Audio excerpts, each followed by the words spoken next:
Au nom du Père et du Fils et du Saint-Esprit. Amen. Évangile de Jésus-Christ selon saint Luc. En ce temps-là, Jésus disait: Quel malheur pour vous, parce que vous bâtissez les tombeaux des prophètes, alors que vos pères les ont tués. Ainsi vous témoignez que vous approuvez les actes de vos pères, puisqu'eux-mêmes ont tué les prophètes. Et vous, vous bâtissez leurs tombeaux. C'est pourquoi la sagesse de Dieu elle-même a dit: Je leur enverrai des prophètes et des apôtres. Parmi eux, ils en tueront et en persécuteront. Ainsi cette génération devra rendre compte du sang de tous les prophètes, qui a été versé depuis la fondation du monde, depuis le sang d'Abel jusqu'au sang de Zacharie, qui a péri entre l'autel et le sanctuaire. Oui, je vous le déclare. On en demandera compte à cette génération.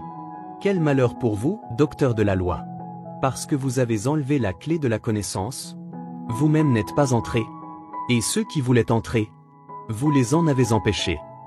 Quand Jésus fut sorti de la maison, les scribes et les pharisiens commencèrent à s'acharner contre lui, et à le harceler de questions. Ils lui tendaient des pièges pour traquer la moindre de ses paroles. Acclamons la parole de Dieu.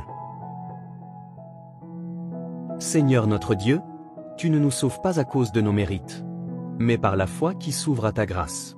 Comme saint Paul le rappelle, tu es le Dieu de tous, juifs et païens, le Dieu de ceux qui cherchent, qui tombent, qui se relèvent, et qui placent en toi leur espérance. Du fond de nos fragilités, nous t'invoquons comme le psalmiste. Des profondeurs je crie vers toi, Seigneur. Seigneur, écoute mon appel. Tu ne regardes pas nos fautes pour nous condamner, mais pour nous relever dans ton pardon. Car auprès de toi se trouve l'amour et l'abondance du rachat. Seigneur Jésus, dans l'Évangile tu dénonces ceux qui honorent les prophètes d'hier, mais rejettent la voix de Dieu aujourd'hui. Garde-nous de cette hypocrisie, qui embellit le passé, mais refuse ta lumière dans le présent.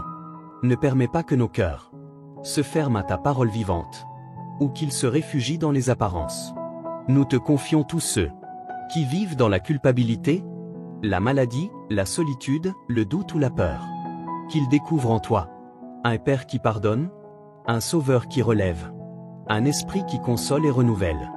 Seigneur, affermis notre foi, purifie notre regard, et rends-nous capables d'accueillir ta miséricorde, et de la partager autour de nous, avec vérité, simplicité et amour.